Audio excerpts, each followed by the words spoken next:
Hey everybody, it's John from Nodecast, and welcome to the very first episode of Byte Sized Bash, the show where we're going to pick a different bash tool every day and learn about it.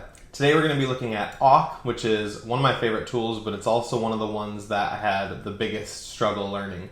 And one of the reasons is because awk is more of an actual programming language than is a tool. But we'll get into all that and a little bit more, so let's tune in and get into the code. If we hop over to the command line, we can see that we've got two files, sample and sample2. And if we look at the contents of sample, we'll see it's just a list of names, phone numbers, and email addresses for different people. If we want to use awk to just print the entire list, we can use the following syntax, just passing in the print variable and running it on the file sample. This does the same as calling cat on the file.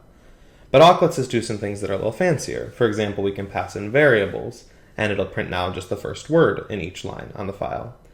If we pass in the second variable, it'll pass in the second word, and so on. So if we go back to printing the entire list, we can see some of the other things that awk can do. For example, awk allows us to pass in regular expressions. So if we wanted to see which list of people has a gmail.com email address, we can pass in Gmail and see the list accordingly. Let's look at a different example. If we go back to the files that we had and take a look at sample2 now, we'll see it's the same list except it's separated by commas instead of just spaces.